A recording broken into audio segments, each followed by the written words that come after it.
ग्रामीण बिगरशेती पतसंस्था मर्यादित कडदे, तालुका खेड, जिल्हा पुणे, अध्यक्ष शंकर बबन देवधरे या पतसंस्थेच्या विरोधामध्ये आम्ही आज जिल्हाधिकारी कार्यालयासमोर आत्मदहन करण्यासाठी गेलो असता माननीय प्रशासनाने हा डाव मोडीच काढला आणि काही काळाचा वेळ मागितला की आम्ही आपणास नक्की बाबा या ठिकाणी मदत करू, आपण आपल्यास न्याय देऊ असे माननीय जिल्हाधिकारी मॅडम कदम मॅडमनी या ठिकाणी आश्वासन दिल्यानंतर सर्व शेतकरी त्यातून बाहेर पडले।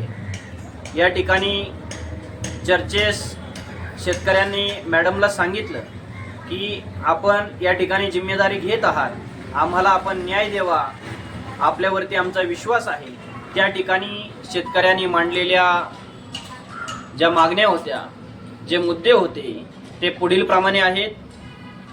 बोगस कागदपत्रे तयार करून सहाय्यक निबंधक सहकारी संस्था खेड यांना सादर करून बोगस कागदपत्रांच्या आधारे 101 चे दाखले मिळून शेतकऱ्यांच्या जमिनी हडप करण्यात आल्या किंवा करण्याचं काम चालू आहे।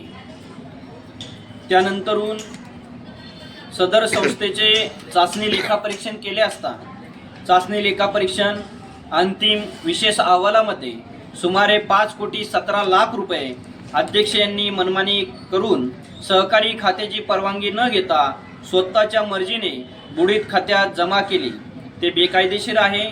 तरी या संस्थेवरती कोणत्याही प्रकारचा गुन्हा दाखल झालेला नाही।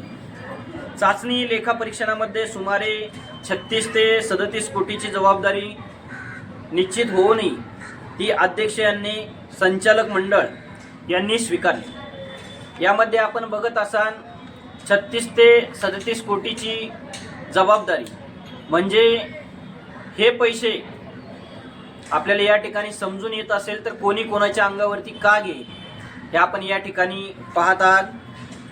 याच्यावरती 88 ची कारवाई करण्यात आली। 88 ची कारवाईमध्ये तुम्हाला 6 महिन्याचा वेळ भेटला।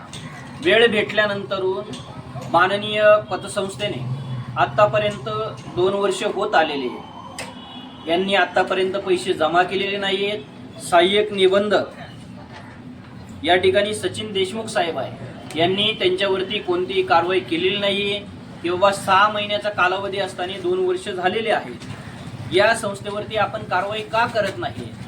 AR साहेबांना आमचं म्हणणे आहे की आपण लवकरात लवकर या संस्थेवरती कारवाई करावी, पीडित शेतकऱ्यांना न्याय द्यावा, खोटे 101 च्या नोटिसी या ठिकाणी रद्द कराव्यात, ज्या खोट्या त्यांनी जे कर्ज दाखवलेले आहेत त्या कर्जावरती वेगवेगळ्या सह्या आहेत, आपण त्या तपासाव्यात। याच्यावरून ते सिद्ध होतं की ते कोणतं एक प्रकारचं कर्ज नाही आहे। एका कर्जामध्ये 3 प्रकारचे मुद्दे मांडलेले आहेत, ज्या ठिकाणी तारण कर्ज दाखवलं असेल, त्या ठिकाणी तोंडी कर्ज दाखवलं असेल, असं चुकीचं काम करण्यात आलेलं आहे।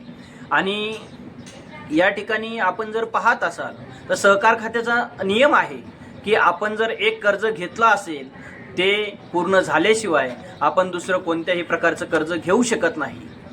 तरी आम्ही 30/1/2026 पर्यंत थांबत आहोत। आता 30 तारखेचं सांगायचं झालं तर आम्ही 30 तारखेचा कोणताही वेळ दिलेला नाही। कोणत्याही वेळी अचानक जाऊन या ठिकाणी ते आंदोलन आम्ही पूर्ण करू आणि या आंदोलनासाठी आता पॅन्थर एकला नाही, पूर्ण तालुक्यातून विविध शेतकरी, पीडित शेतकरी माझ्या बरोबर आहेत आणि 30 तारखेला हे आंदोलन होईल आणि नक्कीच या ठिकाणी शेतकऱ्यांना न्याय मिळेल अशी मी आशा व्यक्त करतो।